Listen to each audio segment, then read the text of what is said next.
Good morning and welcome to Cassadaga Spiritualist Camp Lyceum program. Oh, it's really Sunday school for those that are thrown by the Lyceum part. We do have our speaker today is the Reverend Ed Conklin. He is a reverend, a medium, a healer, and a very good teacher.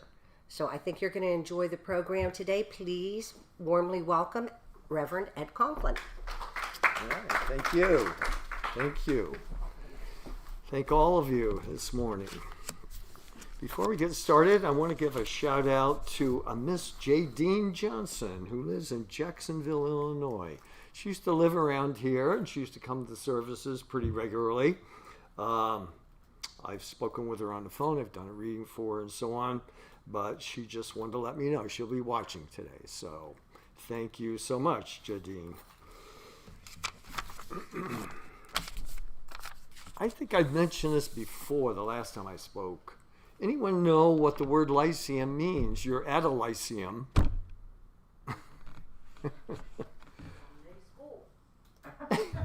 A Sunday school? I'm sorry?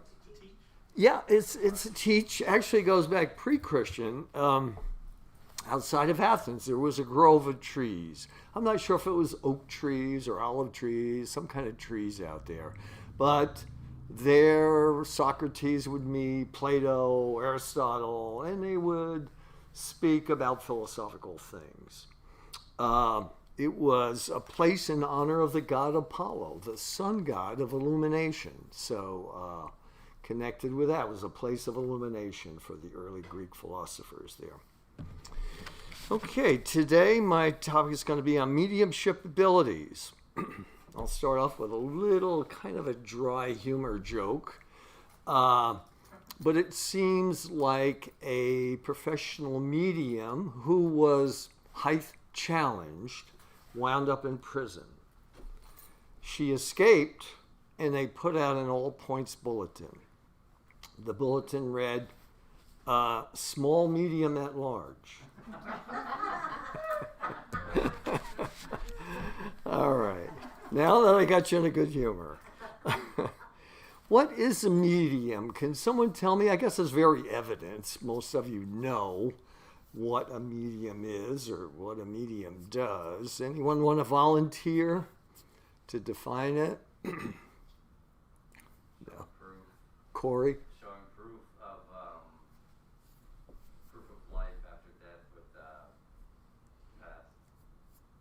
Yes, couldn't have said it better myself. Yeah. So it's a continuation of existence after death, after physical death.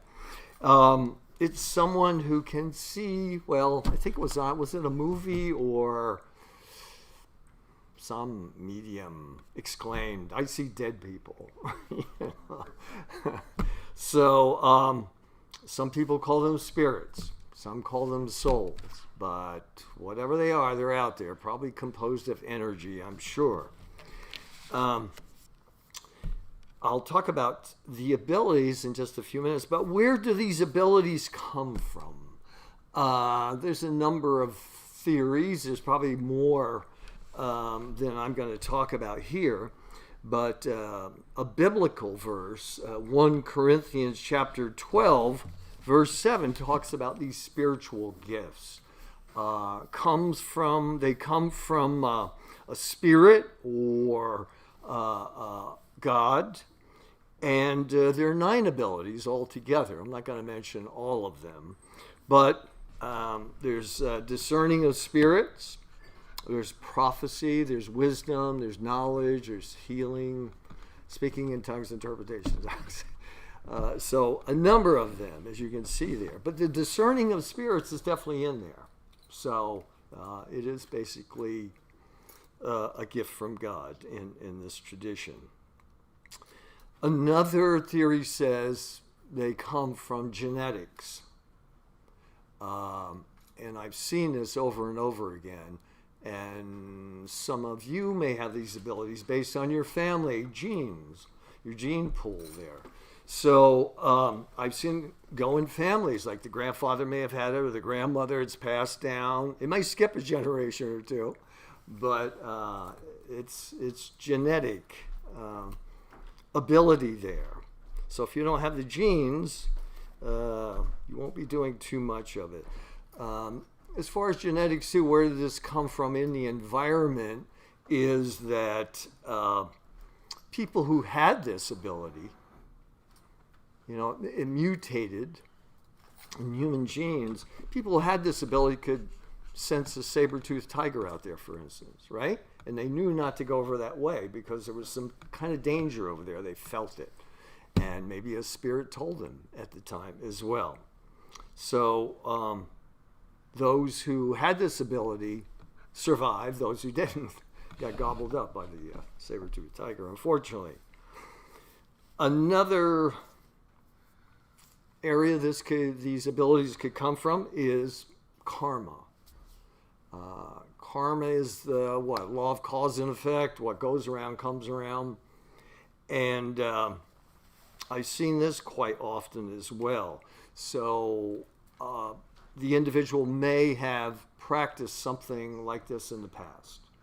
Maybe they were a seer or an oracle of some kind or a religious functionary. So they brought it over with them in this life, you see. So I think the soul is kind of like habit patterns. We kind of repeat, and we come back here and repeat these patterns. We can always develop new patterns. I came across a small study. This was a number of years ago. I wish I kept a copy of this study, but it was a parapsychological study, and it said that some of the best mediums, the talented mediums, have trauma in their childhood. Now, what influence could that possibly have, to have trauma in your childhood?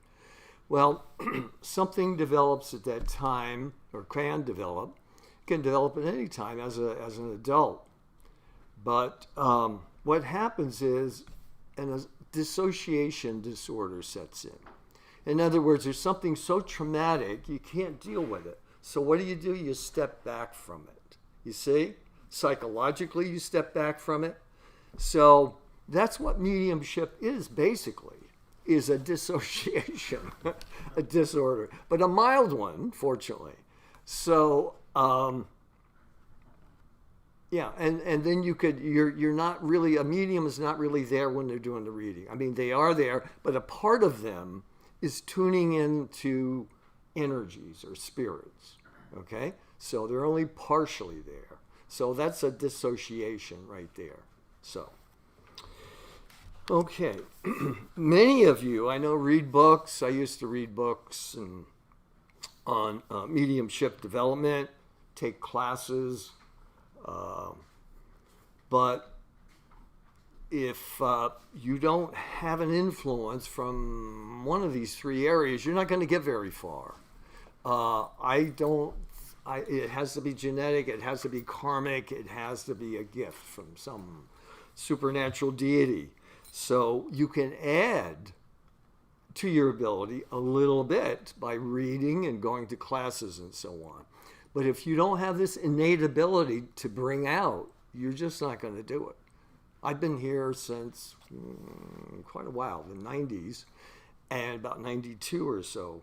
And I see a lot of people come through and they do get certified, but they don't end up doing the work because they don't have that little extra spark from past lives or the genetics there. A sure way to enhance what ability you do have is to meditate. And anyone meditate? Who meditates? Okay, Lance, and wow, quite a few of you, yeah. So that's a good way to bring these abilities out. It's the only way. John Edward, Long Island Medium, George Anderson, some of these individuals who are really, talented, I should say, they still have to meditate. They still have to get that clarity. All right, so they can't have their conscious attention all full of things.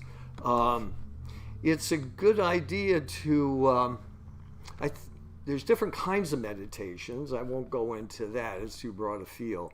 But a good one is to maybe focus on the sensation of air as it goes in your body and back out, or just the sensations in your body.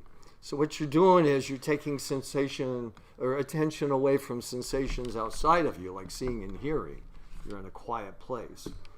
So then you'll attempt to train your attention on the sensation there, and your brain or your mind's going to kick in and start making picture images or thoughts, right? It'll do that a lot. It learned to survive that way. So as much as you can, you should train your attention back to the sensation of now, I call it, all right? And you'll develop a clarity. There's a couple obstacles. One is that you will get bored. It's kind of boring being in and now. That's why we think a lot. Or we'll fall asleep. So, but keep with it and keep training to stay in the sensation of now. Make it a habit pattern. Like every day you eat food and brush your teeth, just something you should make a part of your lifestyle. That's the only way to do it. Make it a habit. The deceased often come in dreams. And why would they come in dreams? Because if we're not actually dreaming, and we're in light sleep, then it makes it easier. There's no picture image, there's not a lot of thoughts in our conscious attention. So that's when they come. It's a perfect time. But you have to have that ability when you're awake. You have to have your ability for that clarity. Okay?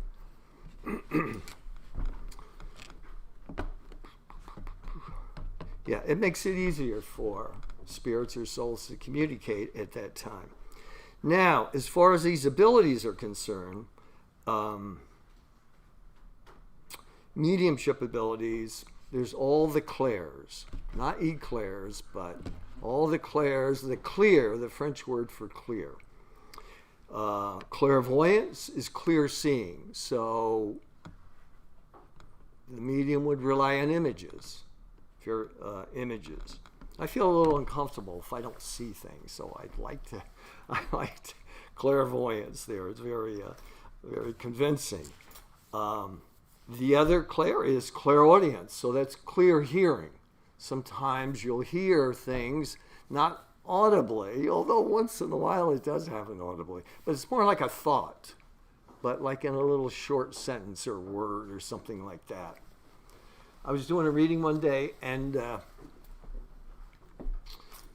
I heard a voice in my head say, it was for this guy, it said, say Tweedledee, Tweedledum. And I said, I don't know if I'm going to say that. It sounds kind of silly. So it happened again, and then it happened a third time. And I said, I just have to stop here for a second. I have to say Tweedledee, Tweedledum to you. I don't know if it makes any sense.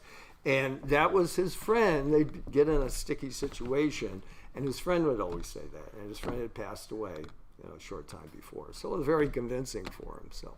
So you might hear something like that. Maybe not Tweedledee, Tweedledum, but clairsentience is clear feeling. Sometimes you just get feelings. They get bodily feelings, especially in your abdomen down here. I think a lot of our soul energy is in our abdomen. It's stored there, and there's some reasons for that. So you may get these different feelings, literally bodily feelings of whatever, which direction to go. Sometimes you might feel something on your left side of your body or something like that, to provide directions. There's another clair. I've not heard of it too much, but I ran across it. Cognizant. It just means clear knowledge, right? Clear knowledge. The other is clairgustance. Anyone know what clairgustance is? Obviously, some of you you've studied or you are studying. What's clairgustance? Clear what? Clear taste. Sometimes you just get a taste of something that maybe the person, a certain kind of food. So that can happen. The other is clairolfaction. Olfactory meaning smell. Yes, very good. So sometimes you get a smell like perfume or tobacco or something like that. So you never know what impressions you're going to pick up there. So all of those are these mediumship abilities. There are related abilities to these mediumship abilities. You don't necessarily have to be a medium to be interested in this area. There is the area of parapsychology or psi. And some areas are definitely related to mediumship, some aren't. ESP is a broad term, extrasensory perception. This is literally what it means. This can include telepathy. Anybody have telepathic experiences? Yeah, a couple of you. All right, well, it's at a distance, right? Communicating at a distance. Another area is precognition. Spirits could bring these future events, or it could just be coming from your own brain or mind. So you're seeing things before they happen. Experiments have been done in that. Psychokinesis is an interesting field. Not a lot of people delving into it, but it's affecting things with your willpower. You know, it may have something to do with healing as well. I mean, it could be applied to healing, but making things move, affecting electronic circuits and so on. So, interesting area. Psychometry. A lot of people do psychometry workshops around here. Anyone know what psychometry is? You get a sense from the items that the person from their watch or something and you hold it. Yes, exactly. It's like some people when they come for readings, they'll bring an object. And it could be a photo, it could be a bracelet or something that belonged to the person. And so the medium, sometimes it's psychic, will hold on to that and pick up the energy of it. All right? And they would get impressions. Again, they could be visual, they could be auditory, and they could just be feelings that they have. Another area that has to do with spiritual business way is out-of-body experiences, OBEs, or astral travel. Spiritualists used to call it astral travel. So your soul comes out, your spirit comes out, and you fly off into different areas there. So I've never had one my whole life. I've always wanted one. I've known a number of people who have had an OBE. Anyone ever had an out-of-body? Wow, that's all right. Yeah, interesting. Okay. It's scary. Because I was kind of I was astralinked, but I was aware of my body. Yeah. And my body could not move. My body was not moving. I think that's part of it. Yeah. There was like almost like a fear lock. Yeah. You Yeah. know? And it's a protection, so you don't get move your body all around. So So. yeah, it is an intense experience. Yeah. All right. Interesting. Another is near-death experience or NDEs. Anyone ever have an NDE? No? Oh, yes. Really? Darlene? Yeah? Yeah? Huh? And the person sitting next to you. Yeah. Yeah, they're quite frequent. Actually, it's gotten away from parapsychology or spiritualism. You know who investigates this now? These near-death experiences? Medicine. Physicians. It's in the field of medicine. So they've taken it over for themselves because a lot of people have these experiences while they're in a hospital. So, okay, another area is hauntings, apparitions, poltergeist, noisy ghost. And so we have the Orb Tour here, right? People go out and take photos of the orbs, and I think it represents, the orbs represent the souls or the spirits. Anyone ever see a ghost? Quite a few of you, yeah. All right. Reincarnation. is part of this area too. A lot of investigation. There was a man by the name of Ian Stevenson. He was a psychiatrist at the University of Virginia, I think Charlottesville, Northern Virginia there. And the person who developed the Xerox process was interested in reincarnation. So he got with Stevenson. Stevenson had this interest in it. He awarded him $1 million. He gave the university $1 million to fund a chair for this department. And that was basically Ian Stevens' whole life. I mean, he traveled.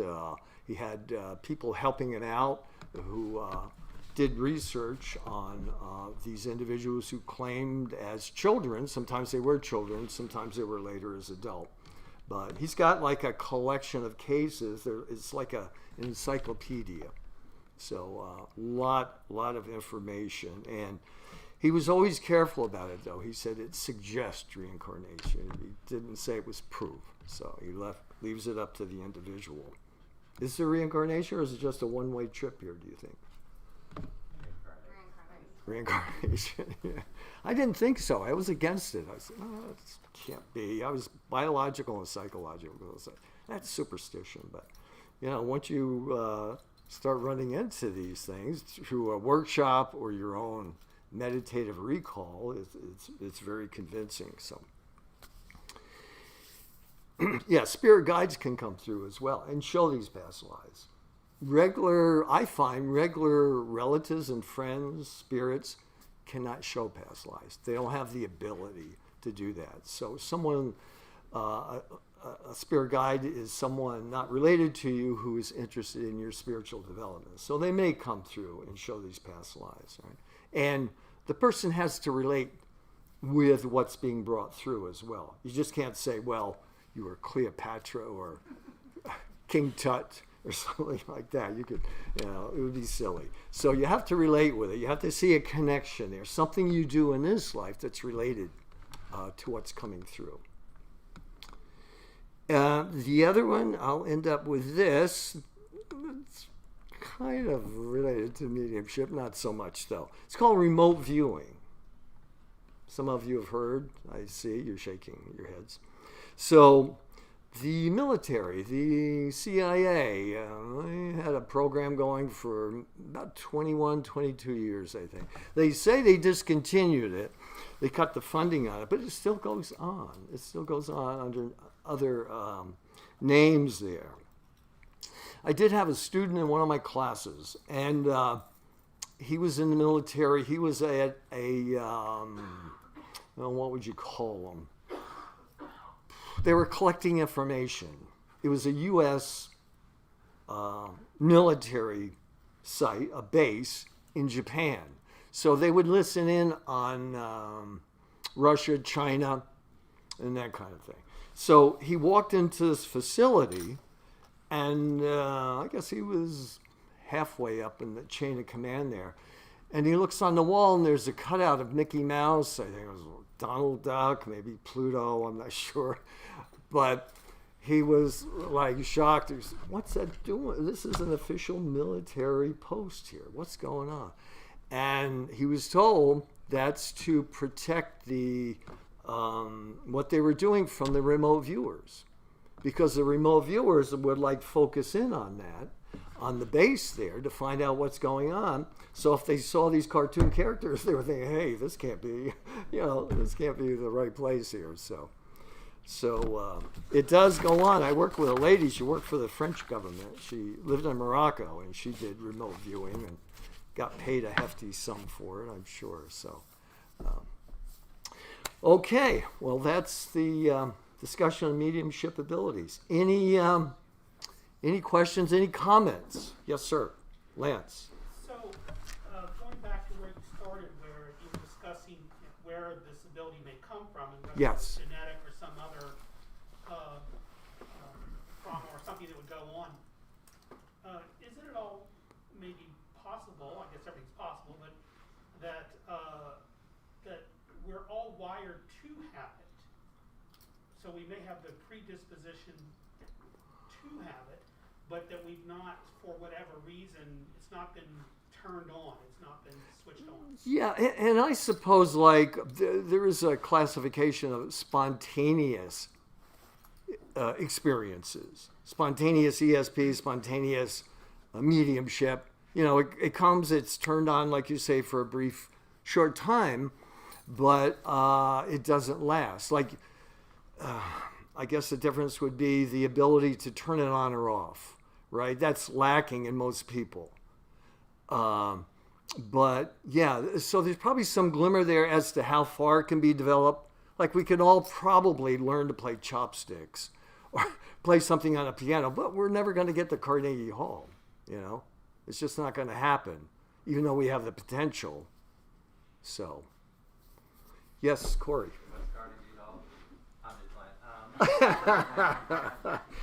You're not into music, I can see that. I feel that with the law of one, everybody is born with it. We all have different, what I feel at least, we all have different levels of distraction and maybe karma or whatnot that we might have to work through or whatnot. But a lot of people do have it, but they're like, I knew I had that feeling, but and then they're like, people do have it, but they don't either give themselves credit for it or they don't recognize it. Yeah. Or like They may ignore it. bunch of dirt piled on and distractions and everything, the TV, the computer, this and that, the third. Yeah. It all keeps us from getting quiet. Yeah. And from focusing on it. You're right. And I believe that everybody has it. It is all innate in us. yeah. Yeah. I would just put it in a hierarchy. So, yeah. Yes, sir. What about evil spirits? Are there such thing, or are you worried about that? I am worried, but no, I'm not worried. I've run into less than 5. So they're definitely out there. I mean, there's evil people on Earth. There's got to be evil people over there. I was doing a reading for this lady, and they had some stuff flying around the house, you know, poltergeist kind of activity. And so she wanted to know what's happening there. Well, all of a sudden I'm sitting there and I feel this energy like push halfway into my body. And I thought, hey, you're not coming in all the way in here, because I would have started talking. You know, I probably would have lost consciousness. So I pushed him back out, and come to find out, you know, I started telling the person there what was happening. She said that was her boyfriend. Her boyfriend was a stalker. He took his own life, unfortunately, while his parents were in the living room, and it was just a mess. But he was, I define evil as excessive force. So if you rob someone, you're using excessive force, right? So that's kind of an evil thing. We would probably all agree. So there are some out there who really haven't learned, you know, about goodness. When I see the afterlife dimension, I see real bright light, and then I see gradations. It'll get like a cream color, then it gets grayer, and then it gets darker. I've never really seen down in the darker area there, but I think Billy Graham and one of the popes defined hell as separation from God, or that light. You see what I mean? That would be hell. So the bad people have to be down there. Thank goodness they're not mixed up with the others. So. Yes, anyone else? Is it time? White? All right. Whenever you're ready, that'd be fine. All right. Okay.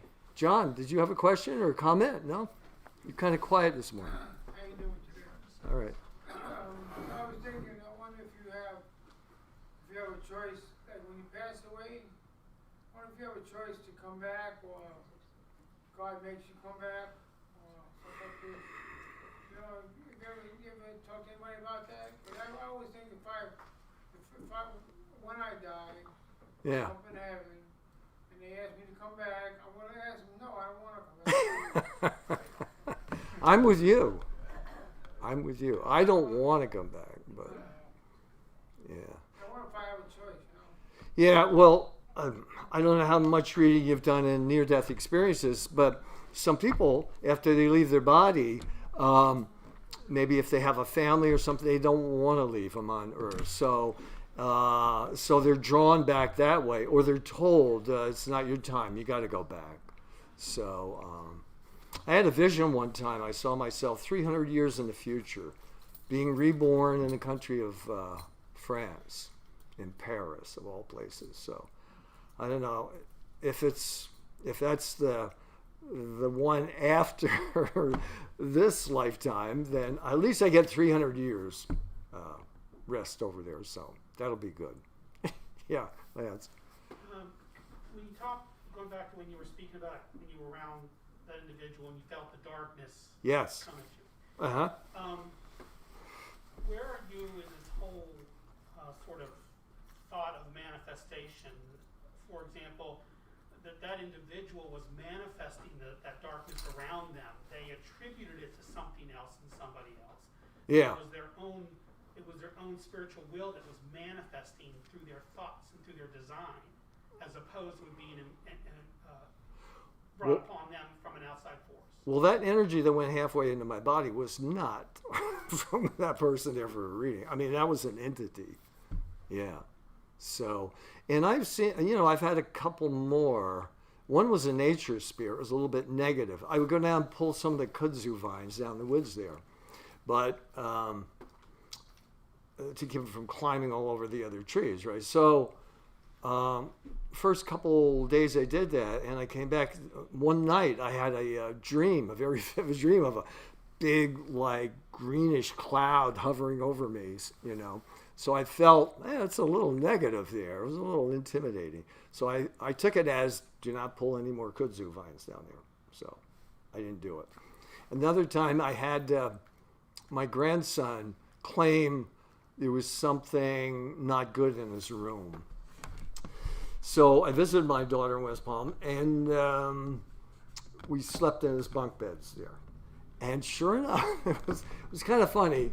I'm sure it was a spirit, but it was like a cartoon character. It looked like Yosemite Sam.